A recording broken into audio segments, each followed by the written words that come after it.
fiat justitia ruat caelum means that let justice be done though the heavens may fall. The maxim signifies the belief that justice must be realized regardless of the consequences. Indonesia is a state based on the rule of law. Law functions as a tool to seek justice.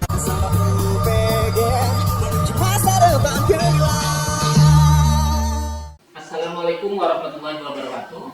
Selamat pagi, salam sejahtera untuk kita semua. Om Santi Swastiastu, Namo Buddhaya, salam kebajikan, Rahayu. Perkenalkan, nama saya Robi Nur Tresna, SHMH, yang merupakan salah satu dosen tetap pada program studi hukum Fakultas Hukum Universitas Bima Geraha, Serang, Banten, dengan NIDN 0403029401 atau EKUPPK 653673130232. Deskripsi singkat mata kuliah. Mata kuliah pengantar ilmu hukum bersifat wajib lulus, berbobot 4 SKS. Mata kuliah pengantar ilmu hukum mencoba mengantarkan mahasiswa untuk mengetahui konsep dasar ilmu hukum dan mata kuliah dasar ilmu hukum lainnya dalam sistematika ilmu hukum secara keseluruhan. Capaian pembelajaran lulusan: sikap S1 bertakwa kepada Tuhan Yang Maha Esa dan mampu menunjukkan sikap religius. S2 menjunjung tinggi nilai kemanusiaan dalam menjalankan tugas berdasarkan agama, moral, dan etika. S7 taat hukum dan disiplin dalam kehidupan bermasyarakat dan bernegara. Pengetahuan: P2 menguasai konsep teoritis pendidikan Pancasila dan kewarganegaraan, khususnya keilmuan kewarganegaraan, hukum, politik kenegaraan, sejarah perjuangan bangsa, dan disiplin lainnya yang relevan dan koheren dengan kebutuhan pengembangan kompetensi sebagai calon pendidik profesional pada pendidikan dasar dan menengah atau pada pendidikan kewarganegaraan kemasyarakatan. P3 memahami isu-isu dan atau perkembangan mutakhir kewarganegaraan meliputi bidang ideologi, politik, hukum, ekonomi, sosial, budaya, pertahanan, keamanan, dan keagamaan dalam konteks lokal, nasional, regional, dan global. Keterampilan umum: KU1 mampu menerapkan pemikiran logis, kritis, sistematis, dan inovatif dalam konteks pengembangan atau implementasi ilmu pengetahuan dan teknologi yang memperhatikan dan menerapkan nilai humaniora yang sesuai dengan bidang keahliannya. KU3 mampu mengkaji implikasi pengembangan atau implementasi ilmu pengetahuan teknologi yang memperhatikan dan menerapkan nilai humaniora sesuai dengan keahliannya berdasarkan kaidah, tata cara, dan etika ilmiah dalam rangka menghasilkan solusi, gagasan, desain, atau kritik seni. KU5 mampu mengambil keputusan secara tepat dalam konteks penyelesaian masalah di bidang keahliannya berdasarkan hasil analisis informasi dan data. Keterampilan khusus: KK2 memanfaatkan konsep teoritis pendidikan Pancasila dan kewarganegaraan, khususnya keilmuan kewarganegaraan, hukum, politik, kenegaraan, sejarah perjuangan bangsa, dan disiplin lainnya yang relevan dan koheren dalam pengembangan kompetensi sebagai calon pendidik profesional pada pendidikan dasar dan menengah atau pada pendidikan kewarganegaraan kemasyarakatan.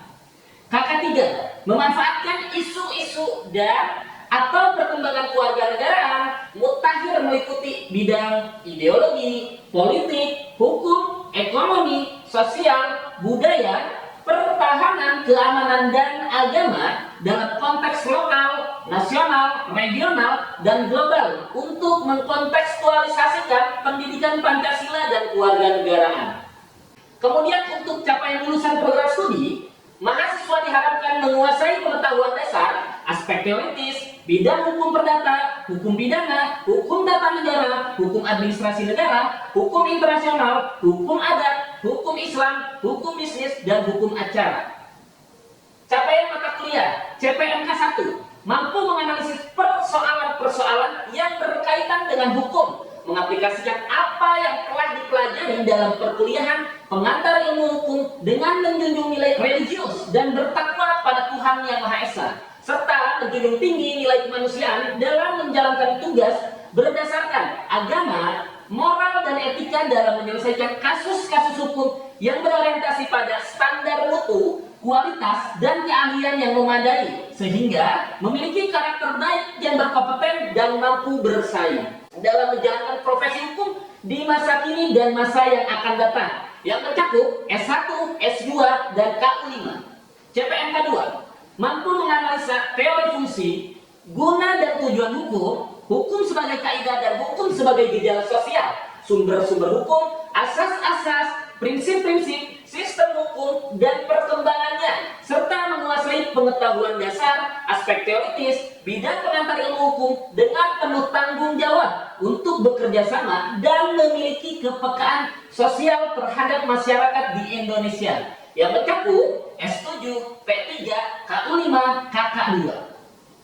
CPMK 3 mampu menginternalisasi nilai dan norma serta merencanakan, mengelola, memimpin, dan mengembangkan profesi yang sesuai dengan bidang ilmu hukum dengan merumuskan ide secara logis, kritis, argumentatif, dan mengkomunikasikannya secara lisan dan tertulis sesuai dengan etika akademik yang mencakup S2, KU1, dan KK2. CPMK 4 mampu menguasai pengetahuan dasar, aspek teoritis, bidang pengantar ilmu hukum, dan menguasai konsep teoritik tentang pengantar ilmu hukum, dilihat dari sumber hukum, asas atau prinsip, sistem hukum, substansial hukum, struktur hukum, dan sejarah perkembangannya, serta mampu membuat konsep, merencanakan, dan mengelola penyelesaian kasus hukum dengan metode hukum berdasarkan pengetahuan teoritis dalam konsep ilmu hukum yang didasarkan pada sumber, asas, prinsip, dan tata hukum dari bidang hukum yang merupakan keahlian dasar untuk menjalankan profesi hukum dalam perannya sebagai warga negara yang bangga dan cinta tanah air, serta memiliki jiwa nasionalisme dan rasa tanggung jawab pada negara dan bangsa, yang mencakup S2, P2, dan KK3.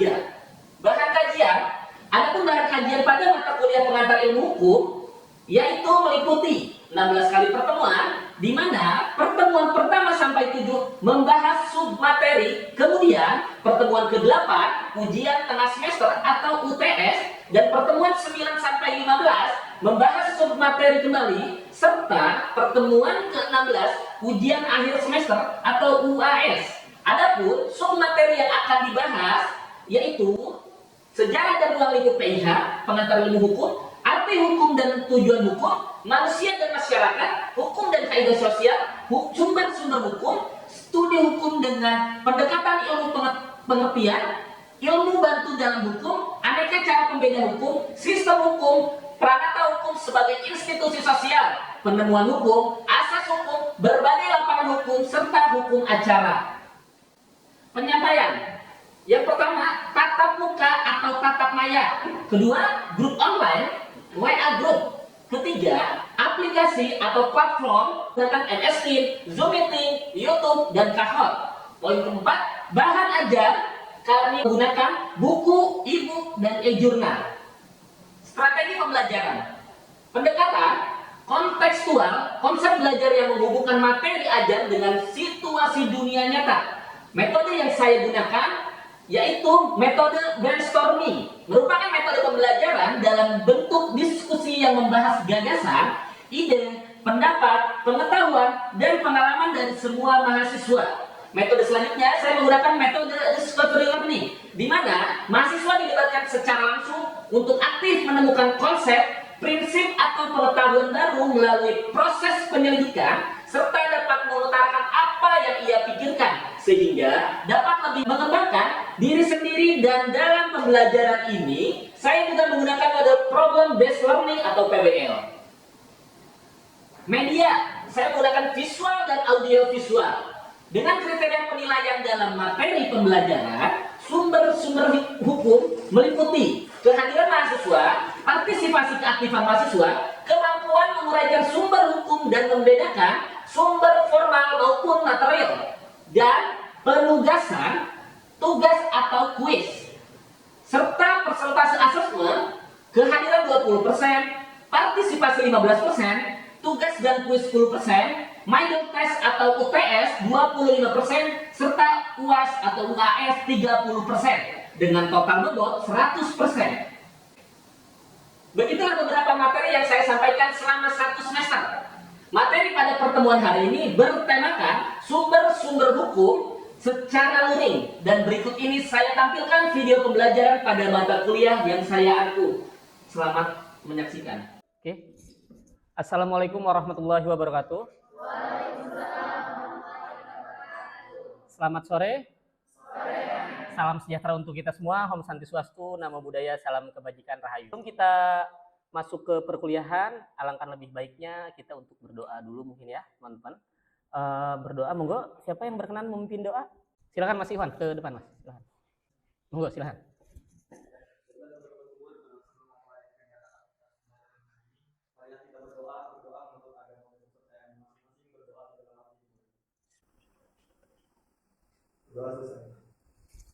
Ya, silakan Mas.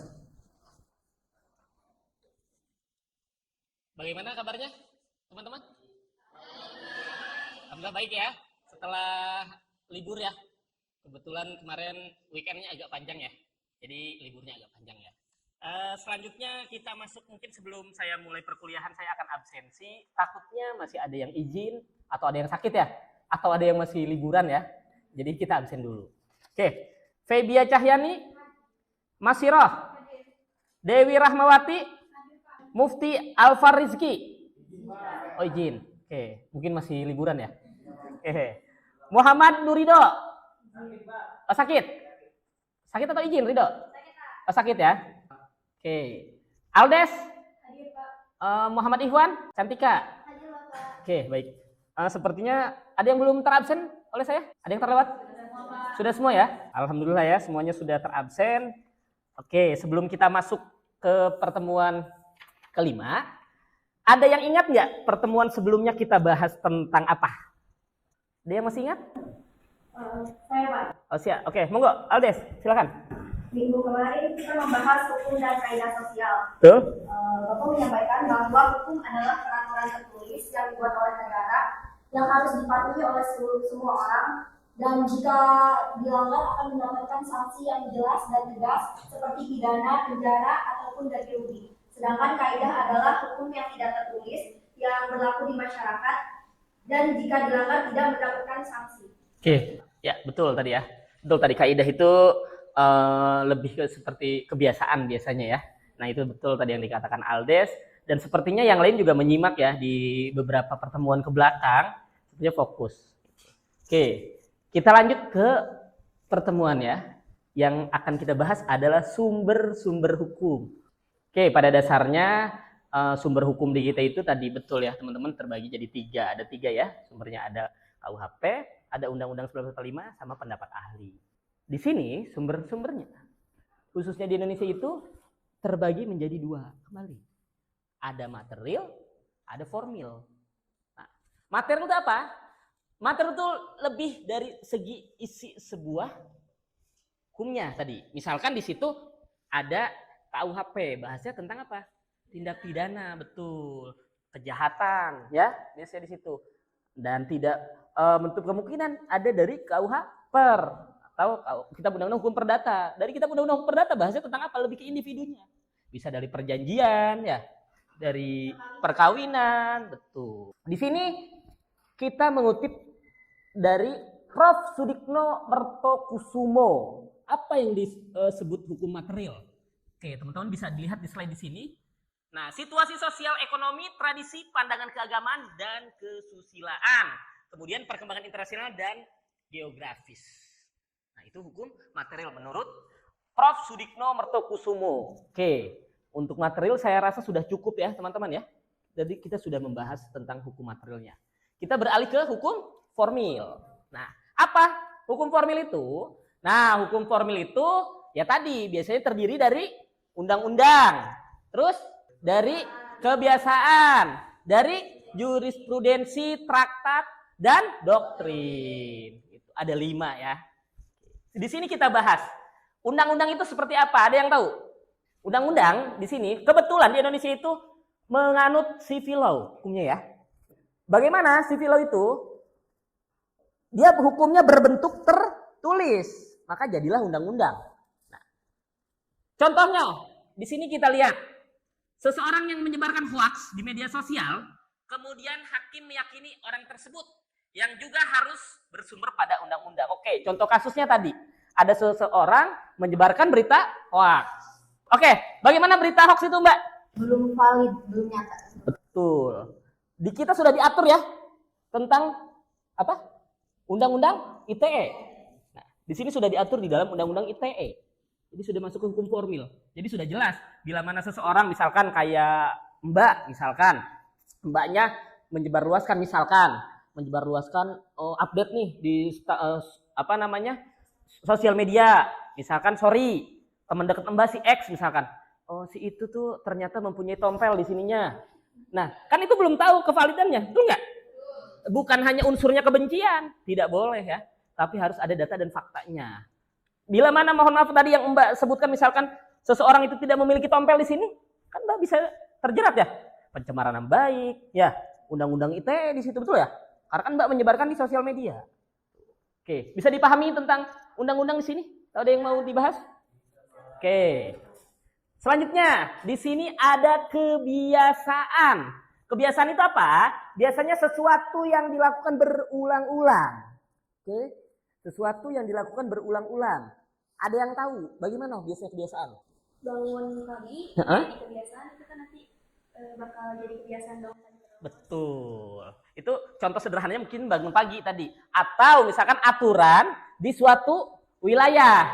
Contoh untuk, kenapa? Di Baduy, betul. Atau lebih ke hukum adat biasanya teman-teman ya, kebiasaan itu. Di sini kita buat contohnya ya. Ada contohnya di Aceh ya.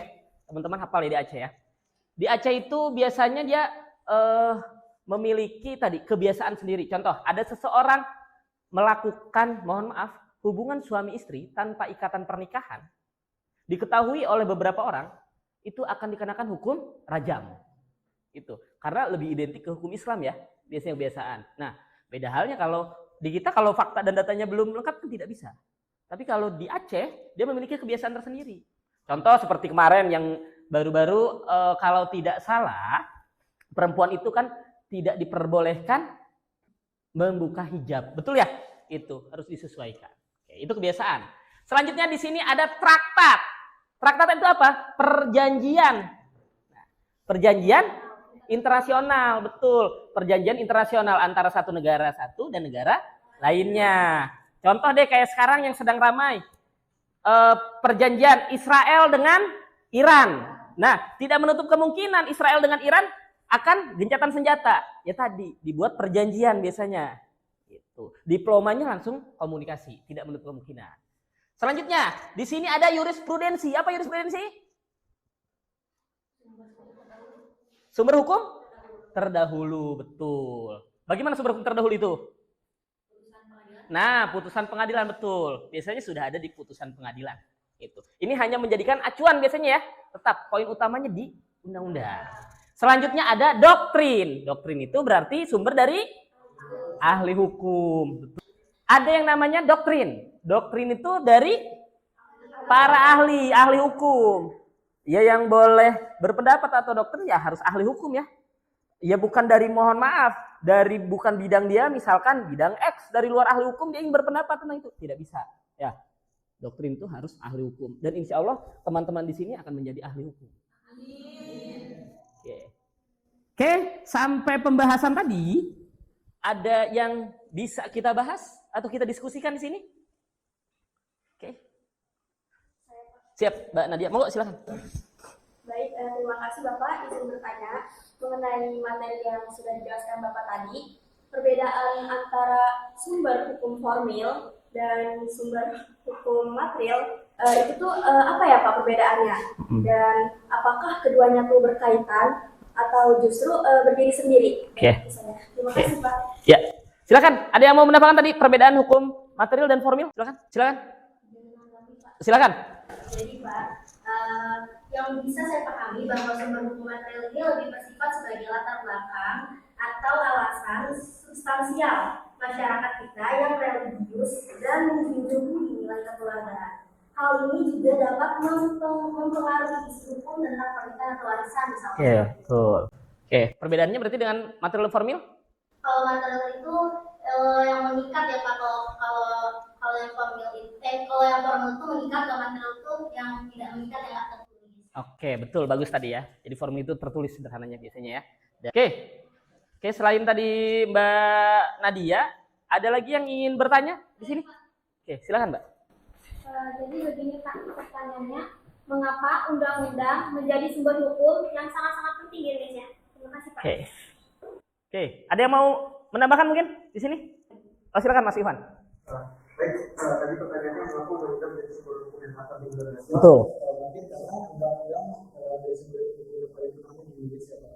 Karena sistem hukum bisa membahas atau sistem hukum sipil dalam sistem ini aturan hukum harus tertulis dan dituangkan secara jelas dan dalam bentuk perundang-undangan. Jadi ketika ada suatu perkara, hukum tidak boleh memutuskan hanya berdasarkan kebiasaan atau pendapat pribadi, tetapi harus merujuk pada hukum tertulis yaitu undang-undang. Oke, tadi Mbak, betul yang dikatakan Mas Iwan.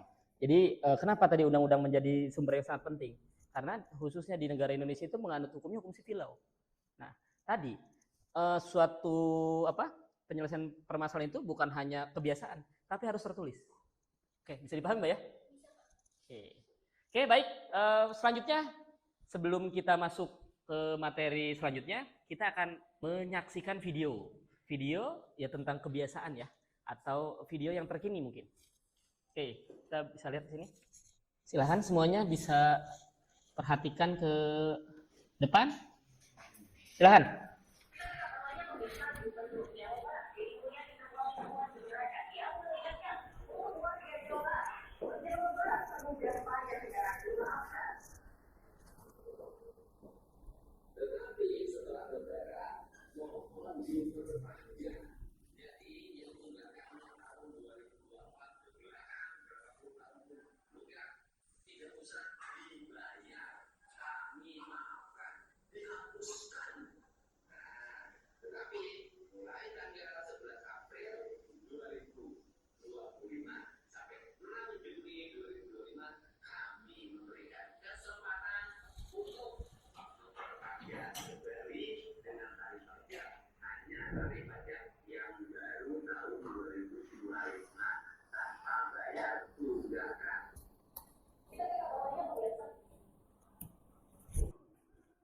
Oke, sampai sini. Ada yang mau menanggapi video yang tadi? Silakan, Mbak Nina. Pada pertemuan ini kan kita membahas mengenai sumber hukum material dan sumber hukum formil. Dari video ini kita lihat dari sumber hukum material, kebijakan pengenaan pajak ini terlahir dari kondisi sosial ekonomi masyarakat, di mana banyak masyarakat yang mengalami kesulitan ekonomi pasca pandemi dan saat ini masih dalam pemulihan secara ekonomi. Di sisi lain, kebijakan ini berdampak juga terhadap aspek tata kelola pemerintahan, yakni dengan ini dapat meningkatkan pendapatan asli daerah seperti mendorong wajib pajak yang sebelumnya pasif hingga menjadi aktif kembali membayar. Saya rasa sih ini menjadi strategi yang bagus ya untuk Kang Budi sebagai Gubernur baru Jawa Barat untuk melahirkan citra positif. Oke, untuk video tadi ada yang mau menanggapi kembali? Selain Mbak Nina? Oke, boleh. Urgensi yang telah dijelaskan oleh rekan saya, dan berdasarkan video tersebut, program pengurangan pajak kendaraan bermotor di Jawa Barat ini yang berlaku pada 30 Juni 2025 merupakan kebijakan resmi Pak, yang didasarkan pada sumber hukum formil. Kenapa? Karena program ini dikeluarkan melalui keputusan Gubernur. Maka secara hukum program ini memiliki kekuatan hukum yang sah dan mengikat seluruh masyarakat yang ada di Jawa Barat. Kenapa disebut sumber hukum formil? Karena ini sudah tertulis Pak melalui dan dikeluarkan oleh keputusan Gubernur seperti ini Pak. Betul ya, tadi baik ya dari teman-teman. Secara memperhatikan videonya dari material sampai formilnya sudah bisa dipahami ya. Jadi video yang tadi ada dasarnya dari hukum formilnya ada, dan mohon maaf sumber dari materinya. Oke, sebelum kita beralih saya akan mengadakan kuis di sini ya. Teman-teman, saya minta tolong perhatikan kembali ke slide. Saya akan mengadakan kuis melalui media Kahoot ya. Mungkin sudah tidak asing ya. Teman-teman boleh digunakan alat telekomunikasinya atau handphonenya. Silahkan bisa di barcode. Sebentar, saya perbesar. Sudah bisa membarcode-nya? Masih ada yang belum? Silahkan. Oke, sudah ya. Teman-teman bisa perhatikan layar depan. Saya akan mulai. Di sini teman-teman lihat pertanyaan dan jawabannya. Nanti di handphone teman-teman tinggal diklik warnanya ya, sesuai jawaban teman-teman. Silakan. Apa peran sumber hukum material dalam hal ini? Oke, ini pilihannya. Tinggal teman-teman lihat. Boleh diklik yang merah, biru, kuning, dan hijau. Silakan, menurut teman-teman jawaban yang tepat. Oke, sudah 3 orang. Oke, di sini waktu hanya 10 detik ya, teman-teman. Oke. Di sini skor tertinggi Siti Aisyah sebentar ini ya, yang memimpin klasemennya. Mana Siti Aisyah? Oke. Kedua Alen Cantik Mbak. Oke. Ketiga ada Agus ya. Oke. Saya harapkan yang lain konsentrasi, tidak menutup kemungkinan yang lain bisa masuk ke atas juga ya. Silakan. Oke. Wah, 6 orang menjawab betul ya. Boleh kita lihat. Oke, yang memimpin klasemen tetap Mbak Siti Aisyah. Mana Mbak Siti Aisyah? Oke. Ternyata Mbak Alen Cantik Mbak udah mulai menyusul ya. Sekarang. Oke, selanjutnya. Oke, saya minta teman-teman perhatikan, tidak menutup kemungkinan di sini ada Mas Agus, Mbak Winnie, dan anak Ama ya. Di sini bisa tidak menutup kemungkinan bisa membalap ya. Oke. Oke, mungkin yang terakhir teman-teman. Jelaskan sumber hukum formil. Oke, 8, 7, 6, 5, 4, 3. Oke. Oke, siapa pemenangnya? Sudah bisa dilihat ya, pemenangnya siapa ya? Oke, pemenangnya kita intip dulu. Wah, podiumnya siapa nih masuk podium nih? Yang ketiga siapa? Agus. Mana Agus? Agus mana Agus? Wah, luar biasa Agus. Alen Cantik Mbak. Pemenangnya, siapa nih pemenangnya nih? Oke, ada Siti Aisyah. Oke, kita kasih plus untuk Siti Aisyah. Oke, untuk tadi yang masuk podium bisa ke depan. Ada sedikit apresiasi ya dari saya. Silakan. Ya, silakan. Tadi yang juara 3 mana? Oke, boleh di sini.